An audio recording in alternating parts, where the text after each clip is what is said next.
Hello friends, स्वागत है stock news में। अगर आप मेरे चैनल पे पहली बार विजिट कर रहे हैं तो सब्सक्राइब करें ताकि आपको लेटेस्ट इन्फॉर्मेशन मिलता रहे। आज हम बात करेंगे इंडसइंड बैंक के बारे में। कल के ट्रेडिंग सेशन की बात की जाए तो ये इसका स्टॉक जो है 879 यानी कि 879 रुपये के करीब बंद हुआ था। और आज अगर देखा जाए तो मार्केट क्लोज होने में केवल 1 मिनट बचा हुआ है और ये स्टॉक 947 रुपये के करीब जो है ट्रेड करता हुआ दिखाई दे रहा है। यानी कि ज़बरदस्त उछाल जो है कल से लेकर के आज के ट्रेडिंग सेशन में देखने को मिल रहा है। लगभग जो है 8.5% तक की तेज़ी जो है इसके स्टॉक में आज हमें देखने को मिल रही है। तो सवाल यही उठता है कि आखिर में इस स्टॉक में तेज़ी के पीछे का रीज़न क्या है, कौन ऐसी खबर आ गई है और क्या ये तेज़ी आगे भी बरकरार रहेगी। तो सबसे पहले हम जान लेते हैं कि इसके स्टॉक में तेज़ी क्यों आई है। तो देखिए, इसके तेज़ी के पीछे का रीज़न बस एक ही है कि इस कंपनी ने अपने जून तिमाही में सालाना आधार पर अपना जो जून तिमाही का रिजल्ट जो था उसको जारी किया है और इस रिजल्ट में जो है कंपनी का मुनाफा जो है ज़बरदस्त हुआ है।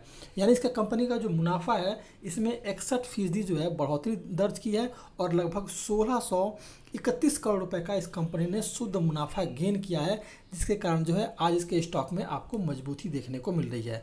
बैंक का मुनाफा अगर मुख्य रूप से बैड लोन के घटने के चलते बढ़ा है तो बैड लोन घटना भी अपने आप में एक अच्छी बात है। इंडसइंड बैंक ने वित्त वर्ष 2021-22 की अप्रैल जून तिमाही में 1016 करोड़ रुपए का मुनाफा कमाया था।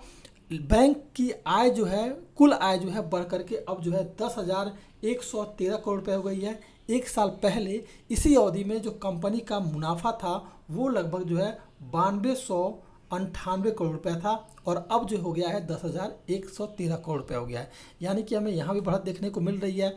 बैंक की इस तिमाही में ब्याज से होने वाले इनकम में जो हमें मुनाफा देखने को मिल रहा है उसमें 9.5% की जो है बढ़त देखने को मिल रही है और इस बार जो मुनाफा हुआ है केवल ब्याज के जरिए वो 8181 करोड़ रुपए पहुंच गया है। बैंक की जून के अंत तक जो है ग्रॉस एनपीए में जो सुधार की उम्मीद देखी जा रही है उसमें 2.35% रह गया है, जो जून तिमाही 2021 तक केवल जो है 2.88% था। बैंक का नेट एनपीए जो है बिल्कुल घट गया है और 0.84% रह गया है, जो कि एक काफ़ी स्ट्रॉन्ग जो है इस बैंक के बारे में बता रहा है। ये एक था जिसके कारण जो है आज आपको इसके स्टॉक में तेज़ी देखने को मिला।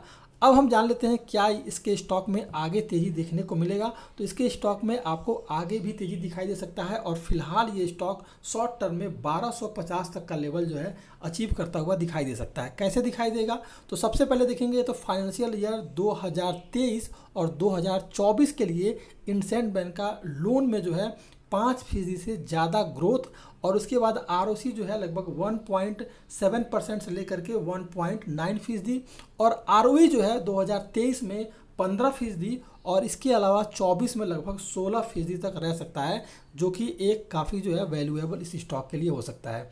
जून तिमाही के नतीजों में सरप्राइजिंग यह है कि ओवरऑल ऑपरेटिंग प्रॉफिट जो है मोमेंट बना हुआ है और इसमें जो है सालाना आधार पर लगभग 10% ग्रोथ रही है। इसके अलावा अगर देखा जाए तो एनआईआई यानी कि नेट इनकम जिसका है उसमें ग्रोथ जो हमें देखने को मिल रहा है उसमें 16% रहा है और एनआईएम की बात करें तो स्टेबल है और ये 4.21% है।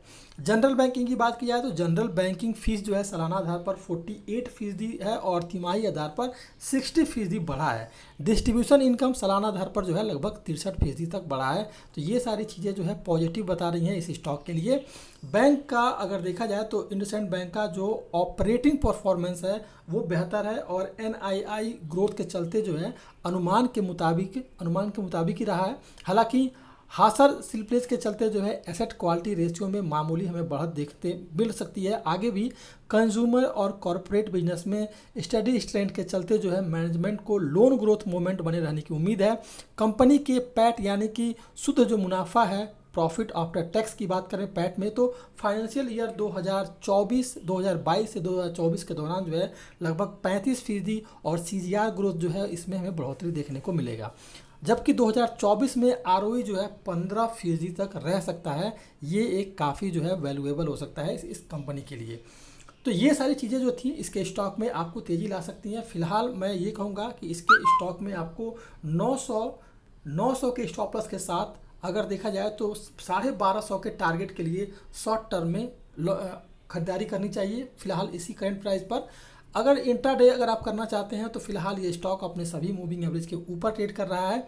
और अभी मान लीजिए किसी तरह का निगेटिव सेंटिमेंट अगर कल के मार्केट में बना, अगर कहीं से कोई ग्लोबली मार्केट में किसी तरह का निगेटिव सेंटिमेंट बनता है और गिरावट आता है इसके स्टॉक में, तो नीचे की तरफ का जो पहला सपोर्ट मिलेगा वो 921 रुपया हो सकता है। और अगर 921 को इसने ब्रेक किया तो फिर आपको जो है ये स्टॉक 900 के करीब जो है मिलता हुआ दिखाई दे सकता है।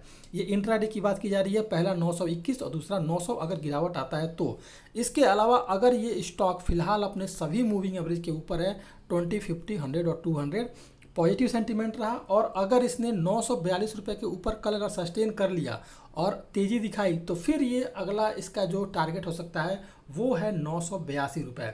यानी कि स्टॉक 982 रुपये के करीब जाता हुआ दिखाई देगा। और 982 रुपये इसलिए क्योंकि 11 फरवरी के दिन जो है ये स्टॉक अगर देखेंगे अगर आप तो 11 फरवरी के दिन जो है ये स्टॉक 982 रुपये के करीब आया था और यहीं से जो है मजबूती दिखा रहा था। फिलहाल इसके स्टॉक में गिरावट आई। तो अगर इस यहाँ से अगर मजबूती दिखाता है तो अगर आप देखेंगे तो जून के महीने में ये स्टॉक जो है गया हुआ था आपका 942 रुपये के करीब, और 942 रुपये पर ये मजबूती दिखाया और फिर यहाँ से गिरावट आई थी। तो फिलहाल अभी 942 रुपये को इसको ब्रेक करना थोड़ा सा नामुमकिन लग रहा है। लेकिन अगर इसने अगर कल ये पॉजिटिव सेंटीमेंट में रहा और 942 के ऊपर ट्रेड करना शुरू किया तो फिर अगला टारगेट 982 रुपये का हो सकता है। और 982 रुपये के बाद जो, क्योंकि 982 पे कई बार सपोर्ट लिया है, तो 982 को इसने ब्रेक किया तो फिर अगला टारगेट जो है 1018 रुपये हो सकता है। ऊपर की तरफ के दो लेवल हैं, अगर 942 पे कल सस्टेन किया और तेज़ी दिखाया तो अगला टारगेट 982, और अगर 982 को ब्रेक किया तो 1018 तक ये लेवल जाता हुआ दिखाई दे सकता है। फिलहाल आपको शॉर्ट टर्म की बात करेंगे तो शॉर्ट टर्म में ये स्टॉक 1250 रुपये के लेवल के लिए खरीदारी की जा सकती है 900 के स्टॉप लॉस के साथ। ये था आपका इंडसइंड बैंक। अगर आप मेरे चैनल पे पहली बार विजिट किए हैं तो सब्सक्राइब करें ताकि ऐसे ही आपको लेटेस्ट इन्फॉर्मेशन मिलता रहे।